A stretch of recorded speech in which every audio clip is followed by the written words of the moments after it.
क्या बोलते हैं कि तू मेरी मेरी हॉबी फॉलो नहीं करनी, उसके मैं कहीं बाहर जाता नहीं, कुछ नहीं करता, एक तो हॉबी है वो भी फॉलो नहीं करनी। और इनको पेशेंट को क्या प्रॉब्लम था कि वो इतना इरिटेट करते कि इतने जोर से कहते कि ऐसा नहीं कि आवाज कम करेगा, इवन बोले घर के जो कांच वाले वो भी हिलना चालू हो जाए, तो इतना इरिटेशन आता है। इसीलिए क्या है इरिटेशन किससे, हस्बैंड से, क्लोज वन से, इसीलिए उनको क्या आया एटिकेरिया। तो जब तक आप ये इरिटेशन को ठीक नहीं करोगे तब तक वो उनका ठीक नहीं है। ठीक है,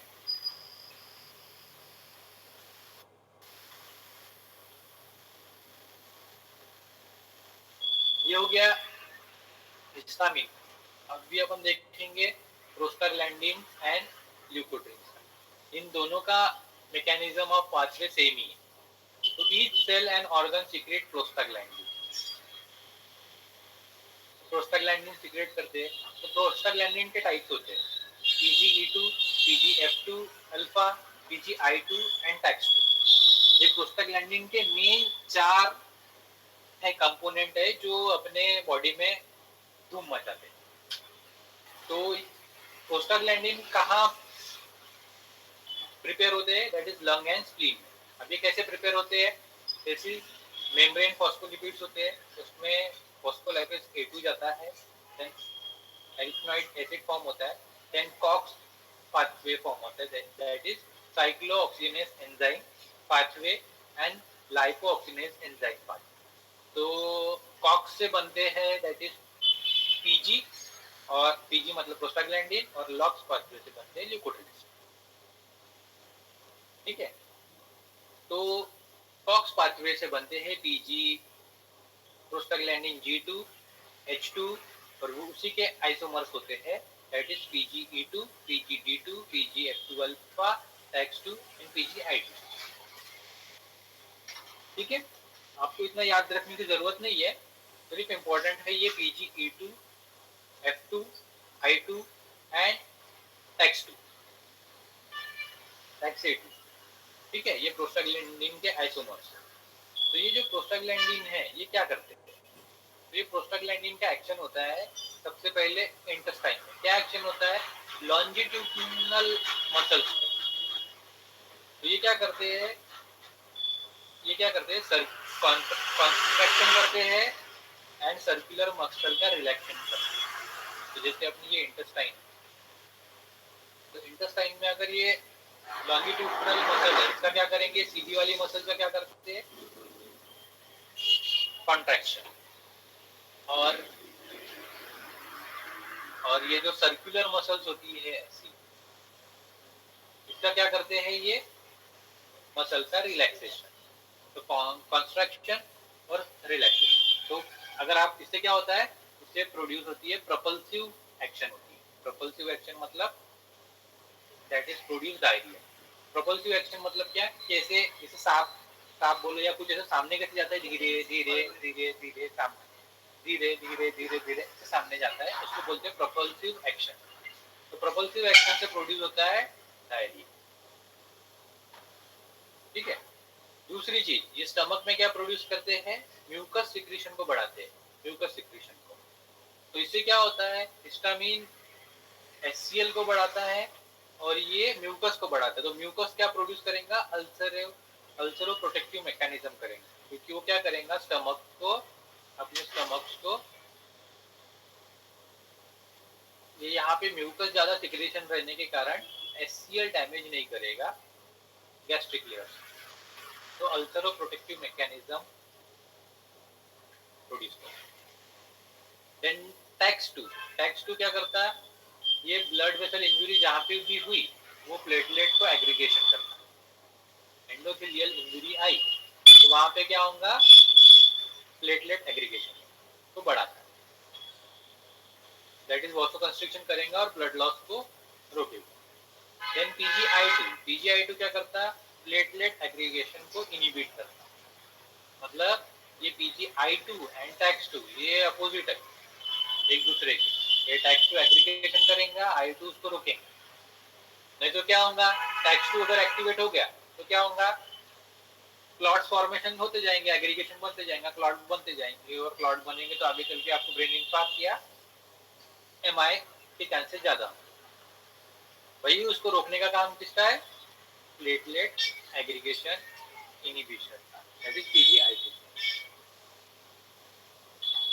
ठीक है। देन आएगा फीटस हार्ट पे। तो फीटस हार्ट में क्या होता है? डक्टस आर्टरियोसिस होती है। डक्टस आर्टरियोसिस मतलब क्या होता है? तो फीटल हार्ट होता है। जो फीटल हार्ट होता है उसमें क्या होता है? लंग जैसे नॉर्मल सर्कुलेशन में क्या होता है, जैसे अपना ये हार्ट, इसमें 4 चेम्बर, ठीक है। ये ऊपर के एट्रियम, नीचे के वेंट्रिकल, ठीक है ना। तो ब्लड यहाँ पे आया superior vena, inferior vena cava से, देन यहाँ पे पल्मोनरी वेन से जाता है लंग्स में, लंग्स में जाता है, लंग्स से फिर ये आता है लेफ्ट एट्रियम में, लेफ्ट वेंट्रिकल में, यहाँ से जाता है बॉडी में, ये ओटा थ्रू पूरे बॉडी में। लेकिन बेबीज में क्या होता है? लंग्स एक्सपांड ही नहीं होते, डेवलप नहीं होते। लंग्स डेवलप नहीं होने के कारण क्या होता है? ये जो पल्मोनरी वेन से जो ब्लड है वो डायरेक्ट किसमें जाता है? लेफ्ट एट्रियम में जाता है। तो यहाँ से डायरेक्ट जाता है किसके थ्रू? डक्टस, पेटेंट डक्टस के थ्रू। तो क्या होता है कि इसको ओपन रखने का काम किसका रहता है? पीजीई2 का। तो ये जो ओपन मेंटेन और ओपन कौन रखता है? पीजीई2, पीजीई2 रहता है। अगर पीजीई2 मेंटेन है तो मतलब क्या है? Patent ductus open.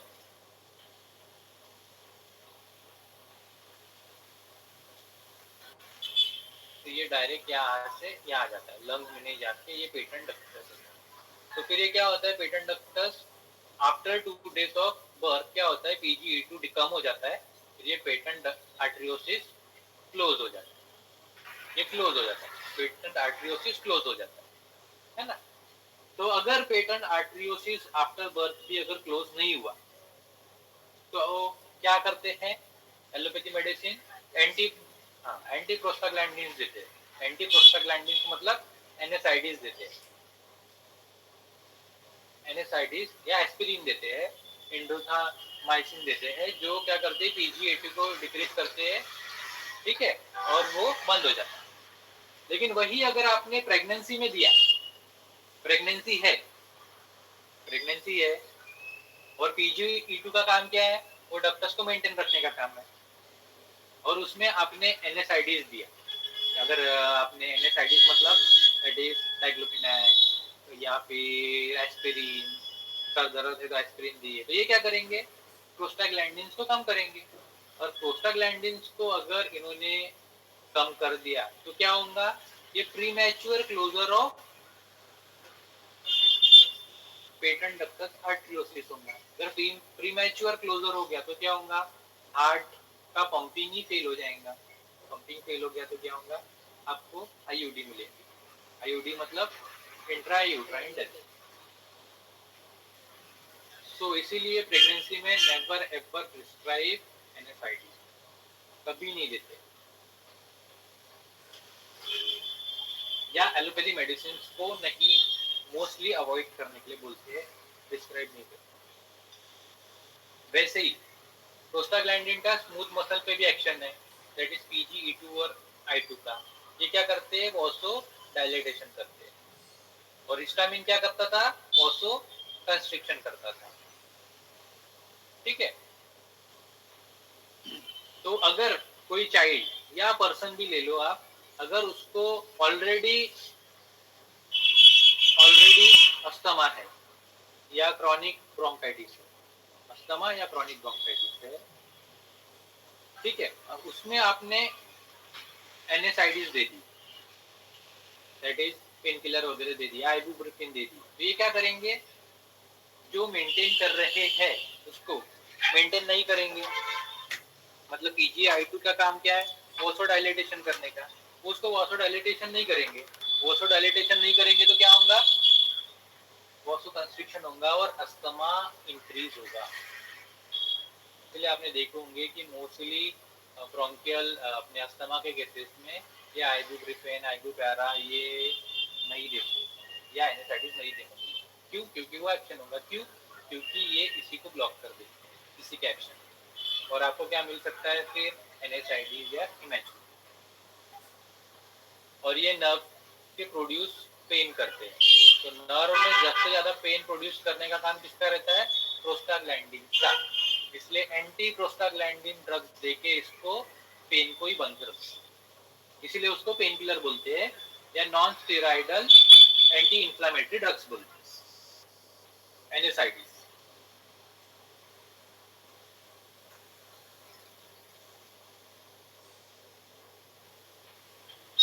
तो प्रोस्टाग्लैंडिन का काम ही होता है पेन प्रोड्यूस करना, ब्रोंकियल मसल्स का डायलेटेशन करना, फीटल हार्ट में डक्टस आर्टरियोसिस को मेंटेन करना, प्लेटलेट एग्रीगेशन को इनिबिट करना, एग्रीवेट करना, स्टमक में म्यूकस सिक्रेशन करना और इंटेस्टाइन में प्रोपल्सिव मैकेनिज्म प्रोड्यूस करना। तो प्रोपल्सिव मैकेनिज्म अगर नॉर्मल रही, प्रोपल्सिव मैकेनिज्म अगर नॉर्मल है तो नॉर्मल होगा तो क्या होगा? आपको रेगुलर मोशन बराबर होगा। प्रोपल्सिव मैकेनिज्म बढ़ गई तो क्या होगा? डायरिया डिसेंट्री होगा। अगर प्रोपल्सिव मैकेनिज्म कम हो गई तो क्या होगा? कॉन्स्टिपेशन होगा। ठीक है।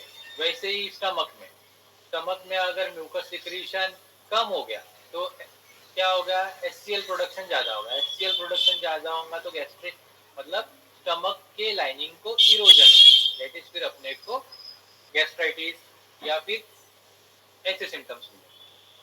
प्लेटलेट एग्रीगेशन अगर blood endothelial injury aggravating factor X2 ये एग्रीगेट करने का काम करता है। अगर ये प्रेजेंट नहीं रहा तो क्या होगा? ब्लड लॉस बहुत ज्यादा होगा।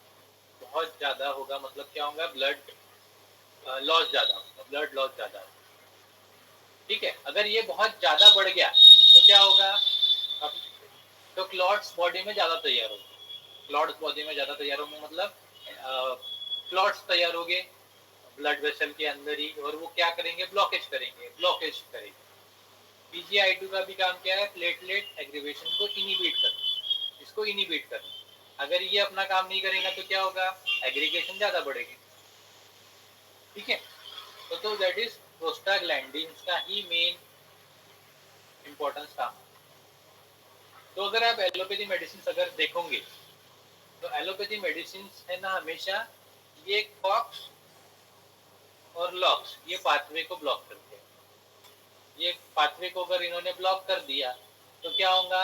ये PGI2 अल्फा जितने अपन ने देखे एक्शन, ये अपने को एक्शन ही उनके, अगर सपोज PGE2 का एक्शन है PGD2, सपोज पेन है, बहुत सीवियर पेन है, पेन किसके कारण आ रहा है? ये प्रोस्टाग्लैंडिन के कारण है। अगर मैं ये पाथवे को ब्लॉक कर दूंगा तो क्या होगा? मेरे को पेन ही फील नहीं होगा, है ना। तो इसी को ही अगर आप एलोपैथी अगर कोई ये टर्म जनरल प्रैक्टिस करता होगा तो उसको पता होगा कि कॉक्स इनिबिटर बोलते हैं। जैसे एनएसआईडी तो सबको पता है, एनएसआईडी की नॉन स्टेरॉइडल इंफ्लेमेटरी डिसीज बोलते हैं, बट इसको बोलते हैं जो प्रैक्टिस मॉडर्न फार्मा की प्रैक्टिस करता है उसको बोलते हैं कॉक्स इनिबिटर। इनको बोलते हैं कॉक्स इनिबिटर। तो कॉक्स इनिबिटर देते हैं तो इनिबिट होगा, कॉक्स इनिबिट करेंगे तो इसके एक्शन नहीं मिलेंगे। इसके एक्शन नहीं मिलेंगे तो अगर बड़े होंगे तो तब मिलेंगे। तो कॉक्स इनिबिटर क्या क्या होते हैं? तो कॉक्स इनिबिटर पैरासिटामोल देखोगे आप। तो कॉक्स इनिबिटर क्या होता है? दैट इज पैरासिटामोल है, मेफिनेनिक एसिड है, पैरासिटामोल है, आप डाइक्लोफिनाक है, क्लोफिनाक है, ये कॉमन देखेंगे अपने, एस्पिरिन है, आइबुप्रोफेन है। तो जैसा सिम्टम वैसी मेडिसिन। तो मॉडर्न फार्मेक में यही है कि ये मॉडर्न फार्मेक का सिंपल रूल है कि डिसीज कौन प्रोड्यूस कर रहा है, जैसे प्रोस्टाग्लैंडिन प्रोड्यूस कर रहे हैं, उसका एक्शन ज्यादा है तो उसको, उसके रिसेप्टर या उसको कंट्रोल कर, तो आपको डिसीज नहीं मिलेगा। तो दे आर जस्ट कंट्रोलिंग। और होम्योपैथी में क्या है, कौन प्रोड्यूस कर रहा है, जैसे प्रोस्टाग्लैंडिन प्रोड्यूस कर रहे हैं तो इंपॉर्टेंट है क्यों प्रोड्यूस कर रहा है, कॉज और उसका इफेक्ट। होम्योपैथी में है कि क्यों प्रोड्यूस कर रहा है और उसका इफेक्ट। तो इंपॉर्टेंट यही रहता है क्यों प्रोड्यूस कर रहा है, that is cause, that is physical and mental. तो नॉन स्टेरॉयडल इंफ्लेमेटरी आपने देखे होंगे, मोस्टली पेन किलर, जैसे जॉइंट पेन है तो डाइक्लोफिनाक, एसिलोफिनाक, ठीक है, नीमोथोलाइड्स, ये आपने कॉमनली सुने ही होंगे, ये देते ही है।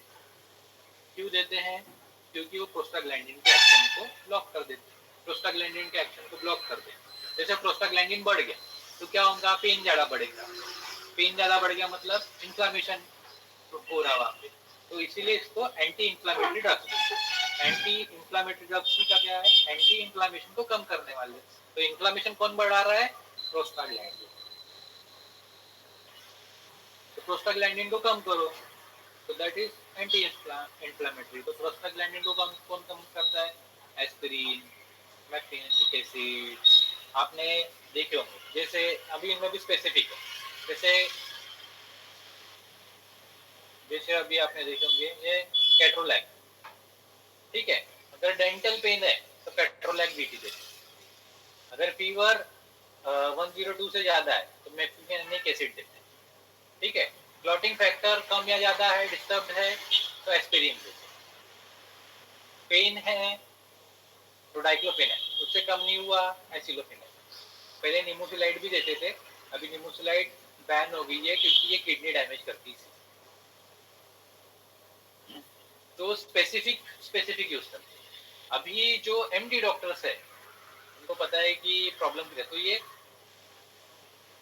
नियोफैम देते हैं। नियोफैम आजकल बहुत एमडी डॉक्टर की पहली पसंद है, क्योंकि उससे जल्दी ठीक हो जाता है, मतलब वो ये ज्यादा बढ़ा देते हैं, ठीक है। तो एलोपैथी में दैट इज प्रोस्टाग्लैंडिन को कम कर देते हैं, बट होम्योपैथी में क्या देखेंगे, दैट इज वो पीजी या प्रोस्टाग्लैंडिन बढ़ा क्यों है, उसके पीछे का रीजन क्या है, ये प्रोस्टाग्लैंडिन बढ़ा तो बढ़ा क्यों, ये रिकरेंसी हो तो हो क्यों रही। आप ये कॉज को ट्रीट करो, आपकी डिसीज ऑटोमेटिकली ठीक हो। तो homeopathy treat the cause, whether it is mechanical, physical, general, mental, आप वो कॉज को ट्रीट करो, आपकी डिसीज ठीक हो, प्रोस्टाग्लैंडिन ठीक हो। तो आपको पता होना जरूरी है कि वो प्रोस्टाग्लैंडिन बढ़ा तो बढ़ा क्यों है, हिस्टामिन बढ़ा तो बढ़ा क्यों है, ठीक है। तो प्रोस्टाग्लैंडिन बढ़ा, हिस्टामिन बढ़ा, ऑटोकॉइड्स बढ़े, तो कोई भी इंफ्लेमेटरी प्रोसेस आई, क्या हुआ, ऑटोकॉइड्स का ऑटोकॉइड साइड। तो ऑटोकॉइड साइड तो अपने को साइन मिलते हैं, कैलर, रूबर, ट्यूमर, डॉलर, यानी फंक्शन लॉस। तो हीट मतलब कैलर, रूबर मतलब रेडनेस, एंग्री लुक, ट्यूमर मतलब एडिमा स्वेलिंग, डॉलर मतलब pain, and function loss of, that is function loss. तो अपन ने देखे दैट इज हीट किससे मिला, हिस्टामिन से मिला, रेडनेस किससे मिला, हिस्टामिन से मिला, एडिमा किससे मिलता है, दैट इज प्रोस्टाग्लैंडिन से आता है, पेन भी प्रोस्टाग्लैंडिन का। तो ये कौन प्रोड्यूस करते हैं, ऑटोकॉइड। तो ऑटोकॉइड ही मेन अपने बॉडी के लोकल हार्मोन है जो ये सब प्रोड्यूस करते हैं, और लॉस ऑफ फंक्शन भी कौन करता है, दैट इज प्रोस्टाग्लैंडिन। तो ये सब किससे प्रोड्यूस होते हैं, ऑटोकॉइड से, और ऑटोकॉइड्स ही मेन ये होता है। तो अपने को यही फाइंड आउट करना पड़ता है कि ऑटोकॉइड्स इंक्रीज क्यों हुए हैं, ऑटोकॉइड्स इंक्रीज क्यों हुए।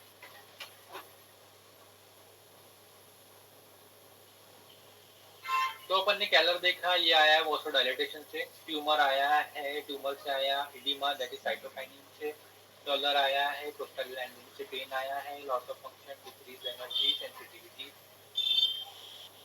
तो ये इंफ्लेमेटरी के साइंस है। जो रेडनेस भी आता है वासोडाइलेटेशन से आता है, वासोडाइलेटेशन वासोकंस्ट्रिक्शन दैट इज स्पाज्म से आता है, ट्यूमर जो होता है वो प्लाज्मा प्रोटीन से आता है, दैट इज साइटोकाइनिन से आता है, दैट इज एडिमा आता है। देन डॉलर जो होता है वो पेन जो होता है वो प्रोस्टाग्लैंडिन से आता है। Loss of function, decrease energy and prostaglandin से आती है। Neuro endocrinal response that is sensitivity आती है, दैट इज ऑटोकॉइट्स आती है।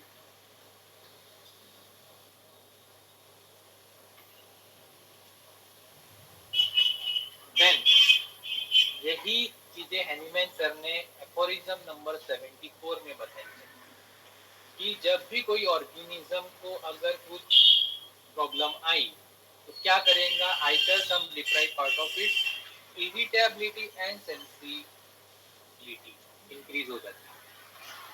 मतलब अगर सेल को प्राइमरी इंजुरी हुई, अगर इंजुरी कंटिन्यू चालू हुई तो सेल क्या करेगा, that is irritable and sensitivity increase हो जाती है। इसी का मीनिंग क्या होता है, दैट इज इंक्रीज या फिर इन्फ्लामेटरी प्रोसेस स्टार्ट होता है। इन्फ्लामेटरी प्रोसेस स्टार्ट होने का मतलब ही क्या होता है, दैट इज सोरिक डिसीज स्टार्ट हो गई है। ठीक है, अगर वो ज्यादा बढ़ती है तो आपको क्या मिलेगा, cause dilatation, contraction, relaxation and induration, that is psychotic disease. तो वही साइकोटिक डिसीज में आपको यही मिलेगा। तो डायलिटेशन एंड कॉन्ट्रैक्शन मतलब स्पाज्म, अपन ने क्या देखे, डायलिटेशन कॉन्ट्रैक्शन, डायलिटेशन कॉन्ट्रैक्शन, इसी को अपन ने क्या बोले, स्पाज्म।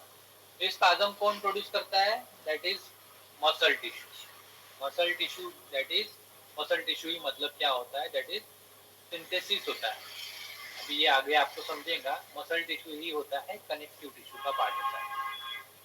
ठीक है, तो दैट इज कनेक्टिव टिश्यू। तो कॉन्ट्रैक्शन एंड रिलैक्सेशन कौन सा टिश्यू करता है, कनेक्टिव टिश्यू। वही इडिमा, इडिमा मतलब स्वेलिंग, स्वेलिंग मतलब कलेक्शन ऑफ फ्लूइड, फ्लूइड मतलब क्या होता है, लोकल ग्लैंड्स का सिक्रीशन, टिश्यू सिक्रीशन या लोकल ग्लैंड का प्लाज्मा फ्लूइड का इंक्रीशन। ये कौन कर रहा है, एपिथेलियल टिश्यू। पेन और लॉस ऑफ फंक्शन ये किससे आती है, नर्व से, दैट इज सेंसिटिविटी से, that is transmission of impulse से, दैट इज कौन कौन करता है, नर्व करती है। ये किससे आती है, दैट इज नर्वस टिश्यू। तो जो चार बॉडी के मेन टिश्यू है, that is nervous tissue, epithelial tissue, connective tissue, और कनेक्टिव टिश्यू का ही फोर्थ अपन कंसिडर करते हैं मसल टिश्यू। होम्योपैथी में, होम्योपैथी में कनेक्टिव टिश्यू में ही मसल टिश्यू को इन्वॉल्व करते हैं, और एलोपैथी में फोर चारों को अलग अलग सेपरेट करते हैं। ठीक है, तो दैट इज जो अपने बॉडी में साइन एंड सिम्टम्स आते हैं वो किससे आते हैं, nervous tissue, epithelial tissue, connective tissue. Connective tissue का साइन एंड सिम्टम्स क्या है, that is spasm. Epithelial tissue का साइन क्या है, स्वेलिंग। और नर्वस टिश्यू का साइन क्या है, सेंसिटिविटी, दैट इज पेन।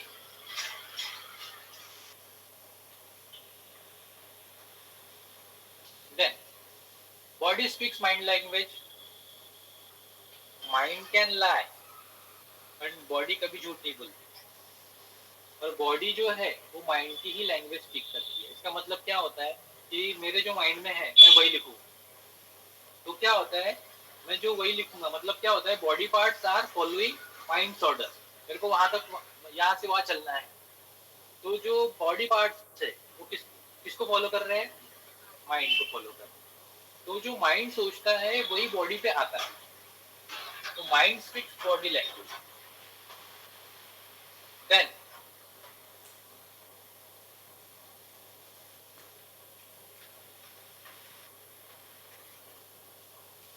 तो सेल इंजुरी किससे होती है, दो बेसिक सेल इंजुरी होती है, that is hypoxic injury and ischaemic injury. Then क्या होता है कि जो बेसिक नीड है अपनी, what is the basic need of survival is air, water, food. अगर अपने को एयर नहीं मिलती है तो अपने को क्या होती है, एंजाइटी। वाटर नहीं मिलता है तो क्या होता है, restless and fear. And food नहीं मिलता है तो दैट इज इरिटेबिलिटी। तो वाटर कलेक्शन अगर वाटर डैमेज हुआ है, वाटर कलेक्शन ऑफ फ्लूइड हुआ है, तो अपने को ईडीमा है। तो ईडीमा आया, तो ईडीमा किससे आया, कौन से टिश्यू से आया, एपिथेलियल टिश्यू से आया। Food that is ATP, energy, function, muscle of function compromise हो जाता है, कॉन्ट्रैक्शन और रिलैक्सेशन, दैट इज स्पाज्म, ये किससे आया, कनेक्टिव टिश्यू से आया। Air that is chemical process के लिए इंपॉर्टेंट होता है, इस फंक्शन सेल के लिए, it's loss of function and pain, और ये किससे आता है, नर्वस टिश्यू से आता है। तो बॉडी का हर, तो एपिथेलियल टिश्यू आया, तो एपिथेलियल टिश्यू का क्या आया, मतलब साइन क्या है, स्वेलिंग है, स्वेलिंग साइन। तो एपिथेलियल टिश्यू का साइन अगर स्वेलिंग है, तो स्वेलिंग किससे आया है, दैट इज अपने वाटर से। कनेक्टिव टिश्यू का क्या है, स्पाज्म आया, तो स्पाज्म किससे आया है, फूड से, फूड कॉम्प्रोमाइज होने से।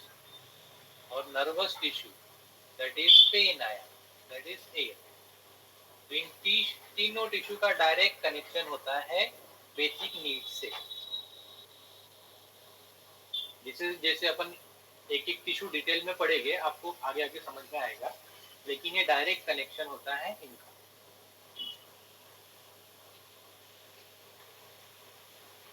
देन अपन ने देखे connective tissue that is spasm, spasm मतलब ये भी अपन ने देखे फूड। तो फूड मतलब ही, कनेक्टिव टिश्यू मतलब भी क्या होता है, दैट इज स्पाज्म किससे आता है, on end of, that is it is related with anger, irritation, devaluation, esteem, insult, criticize, humiliation, blame। इससे, इस इमोशन से, ये क्या हो गया, इमोशन, अगर इस इमोशन से अगर कोई डिसीज आया, तो वो कौन सा डिसीज प्रोड्यूस करेगा, कनेक्टिव टिश्यू का डिसीज प्रोड्यूस करेगा। अगर कनेक्टिव टिश्यू का डिसीज प्रोड्यूस हुआ स्पाज्म, तो अगर आपको कोई डिसीज में स्पाज्म मिलता है, तो आपको क्या लेना है, ऐसे इमोशन लेना, ये इमोशन लेके ही आप उस डिसीज को ठीक कर सकते हैं। दैट इज एलिमेंट में आपको ये डिसीज लेना है। तो स्पाज्म किससे आ रहे हैं, जैसे अपन ने देखे थे, प्रोस्टाग्लैंडिन एंड हिस्टामिन से, ऑटोकॉइड से आ रहे हैं, ठीक है। अगर आपको स्पाज्म एंड इरिटेशन मिल रहा है, तो आपको ऐसे इमोशन लेने हैं। अगर स्पाज्मोटिक डिसीज ज्यादा है, जैसे डिस्मेनोरिया, तो डिस्मेनोरिया में क्या हो रहा है, दैट इज स्पाज्म है। तो आपको स्पाज्म है, तो irritation, anger, devaluation, insult, criticise, humiliation, blame, ऐसे इमोशन लेने हैं। वही एपिथेलियल टिश्यू का डिसऑर्डर है, दैट इज एपिथेलियल टिश्यू मतलब क्या हो रही है, स्वेलिंग आ रही है। तो स्वेलिंग आ रही है, तो दैट इज आपको क्या लेने हैं, ऐसे इमोशन लेने हैं, that is related with fear, restlessness, support, support किसका चाहिए, पर्सन का, मनी का, गॉड का, तो आपको ऐसे इमोशन लेने हैं। अभी एपिथेलियल टिश्यू का डिसऑर्डर कौन सा है, दैट इज, आप ब्रोंकियल स्मूथ मसल ले लीजिए, ब्रोंकियल स्मूथ, ब्रोंकियल टिश्यू ले लीजिए। तो ब्रोंकियल टिश्यू क्या है, दैट इज एपिथेलियल टिश्यू। तो इसकी कौन सी डिसीज है, अस्थमा एग्जांपल। तो अब अस्थमा की डिसीज में कैसे इमोशन लेने पड़ेंगे आपको उसको ठीक करने के लिए, ऐसे इमोशन लेने पड़ेंगे, that is related with fear, related with support. वही अगर नर्वस टिश्यू का है, nervous tissue is pain, pain है मतलब क्या लेना पड़ेगा आपको, that is touch, affection, love, apprehension, anxiety, ये कॉम्प्रोमाइज हो गया, ऐसे इमोशन लेने पड़ेंगे जो रिप्रेजेंट करते हैं नर्वस टिश्यू को, ठीक है। तो जो रिप्रेजेंट करते हैं नर्वस टिश्यू को, अभी नर्वस टिश्यू वाला अगर एग्जांपल लेंगे, तो क्या लेंगे, कोई भी severe pain, neuralgic pain, that is neuralgic pain, severe pain, example dental pain, ठीक है। तो जो टाइप का आपके, जो टाइप में प्रोस्टाग्लैंडिन या हिस्टामिन या ऑटोकॉइड्स जहाँ पे सिक्रेट हुए हैं, जहाँ पे सिक्रेट हुए हैं, जहाँ पे ऑटोकॉइड्स वाला डिसीज दिखता है, जैसे कनेक्टिव टिश्यू में दिखा तो ये इमोशन